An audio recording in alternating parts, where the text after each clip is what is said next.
Whispers of the Ancients, Episode 6.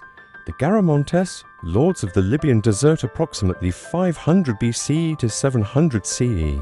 Beneath the blistering sun of the Sahara, far from the emerald banks of the Nile or the lush forests of the Congo, a hidden civilization thrived among the scorched dunes and rocky plateaus. They left no towering pyramids, no gold-laden tombs, only traces beneath the sand and whispers in the wind. This is the story of the Garamantes, desert dwellers who mastered the arid heart of Africa and turned a barren wasteland into a thriving oasis kingdom. Welcome to Fezzan, Ancient Libya. Segment 1. Origins in the sand pre-500 BCE. Long before the Garamantes emerged as rulers of the desert, the Sahara itself was not yet a desert. Millennia earlier, during the African humid period, what is now bone-dry wasteland was once savanna and freshwater lakes. Prehistoric peoples left behind stunning rock art of giraffes, elephants, and human rituals, a record of a vanished green Sahara. As the climate shifted and aridity returned, early desert peoples adapted. Around 1000 BCE, semi-nomadic pastoralists in the Fezzan Basin began settling in oases such as Germa Ancient, Garama, Bunjem, and Zinkikra. These early Garamantian forerunners mastered the harsh landscape with knowledge passed through generations, locating shallow aquifers, navigating the stars, and domesticating camels and cattle. By around 500 BCE, the Garamantes coalesced into a distinct culture, one bold enough to challenge nature itself. Segment 2, Oasis Kingdom, Urban Life in the Desert. To 500 BC to 100 CE, at the heart of the Garamantian kingdom stood the city of Garama, nestled in the Wadi al-Ajal, where date palms swayed above fortified compounds and artisans worked stone, leather and bronze. Far from being an isolated desert camp, Garama was a political and economic hub that supported tens of thousands. How did they sustain such life in one of the harshest regions on Earth? The answer lies underground. The Garamantes were hydraulic geniuses. They pioneered an ancient irrigation system known as Foggaras, underground channels that tapped into fossil water from deep aquifers. These gently sloping tunnels delivered water across vast distances to surface gardens, orchards, and fields.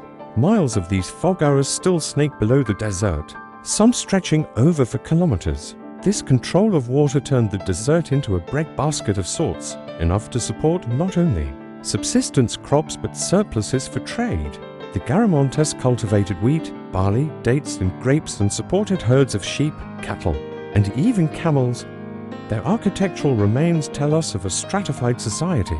The elite lived in multi-room houses of mud brick, while the poor dwelt in simple huts. Burial customs reveal a concern with status and legacy. Elaborate tombs for the nobility, communal graveyards for others. Segment 3. Lords of the trans-Saharan trade approximately 100 to 400 CE. The Garamantes did not simply survive the desert, they dominated it. Sitting at a strategic crossroads between sub-Saharan Africa and the Mediterranean world, they became key intermediaries in trans-Saharan trade. Gold, ivory, ostrich feathers, slaves, and exotic animals came north through Garamantian hands, exchanged for Roman wine, glassware, oil, and prestige goods. Roman authors, including Herodotus and Pliny the Elder, mentioned the Garamantes, sometimes with awe, sometimes disdain. Herodotus, writing in the 5th century BCE, called them a strange race who neither eat flesh nor drink anything living. Later Roman writers portrayed them as fierce raiders of the frontier, harassing Roman outposts in Tripolitania and retreating beyond reach into the sands. Yet the relationship was not purely hostile. The Garamantes traded with Rome through the coastal cities of Leptis Magna and Sobratha. They even adopted aspects of Roman architecture and material culture, aqueducts, pottery styles, writing. Archaeological digs at Garama unearthed amphorae, glass beads, and coins bearing the faces of Roman emperors, proof that the Sahara was not a wall, but a bridge, segment for desert cities in bloom for centuries. The Sahara had been seen as a barrier, vast, perilous, devoid of life. But to the Garamantes, it was opportunity through ingenuity and adaptation.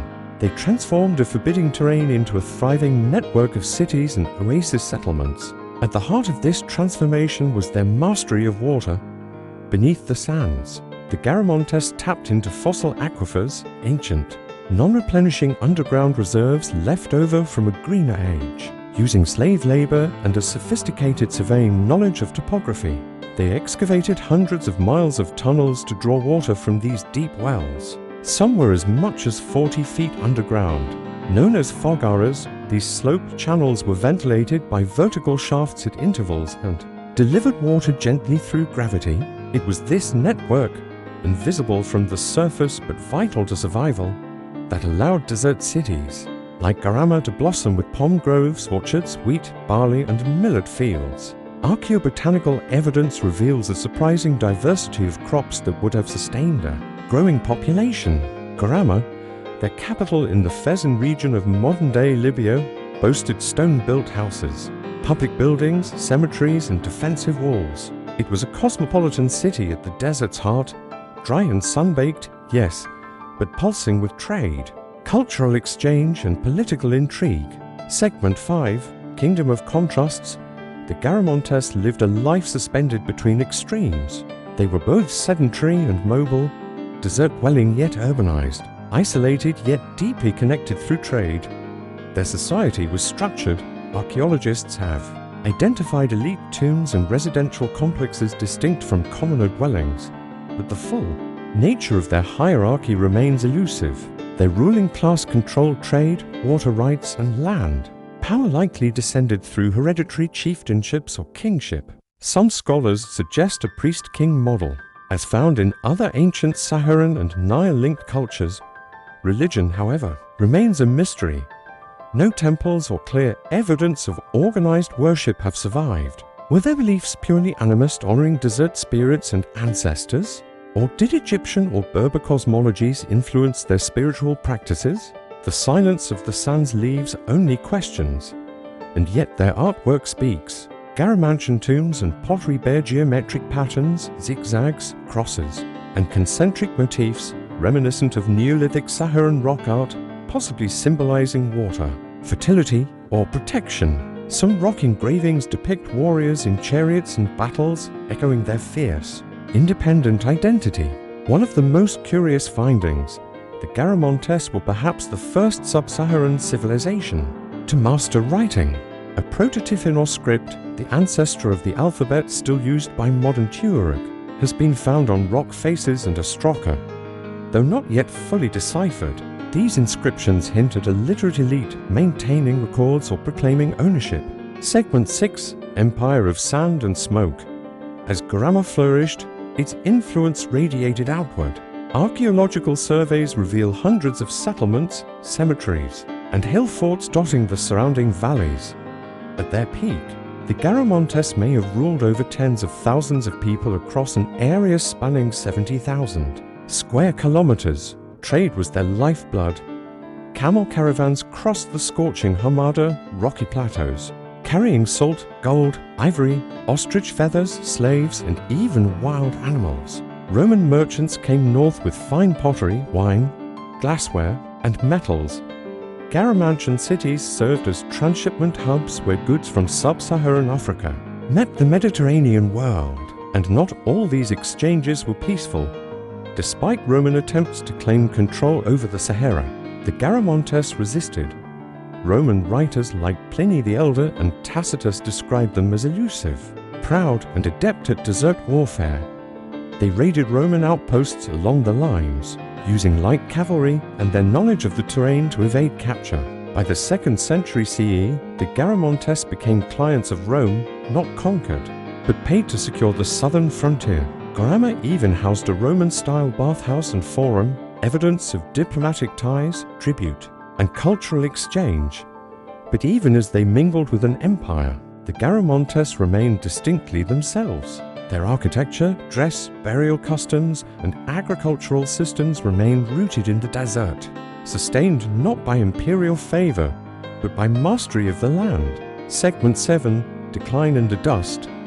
No empire lasts forever, and the Garamantes were no exception. By the 4th century CE, cracks began to appear. Their underground aquifers, though vast, were non-renewable. Overexploitation led to the drying of canals, collapse of farmlands, and abandonment of settlements. Without water, the empire withered. Political pressures mounted too. The collapse of Roman authority in North Africa brought chaos to trade routes. Rival nomadic groups, perhaps the early Berbers, moved into the vacuum. Inscriptions disappear. Tombs go unbuilt. Garama falls silent. By the 6th century, their cities were largely abandoned. A few oases lingered on, inhabited by the descendants of this proud people. But the Garamantes, once the lords of the desert, vanished into the sands. Yet traces remain, not only in ruins, but in legends whispered by modern Tuareg and Saharan tribes, in place names, and in the persistent echo of Tifinagh scripts still etched into stone. Segment 8, Rediscovery beneath the dunes. For centuries, the Garamantes were forgotten, dismissed by historians as little more than bandits or nomads. But in the 20th century, archaeology began to rewrite their story. Beginning in the 1960s, British and Italian teams led by Charles Daniels and later David Mattingly used aerial photography, satellite imagery, and excavation to uncover over 3,000 sites across the Fezzan. Fortresses, farms, necropolises, canals, all revealed a complex civilization whose engineering rivaled that of the Nile Valley. Ground-penetrating radar confirmed the Foggara tunnels. Carbon dating established the chronology. Garamantian society was now understood not as marginal, but central, a critical node in the web of ancient African civilizations. And still, much remains buried. Political instability in Libya has hampered excavation. Entire valleys await rediscovery.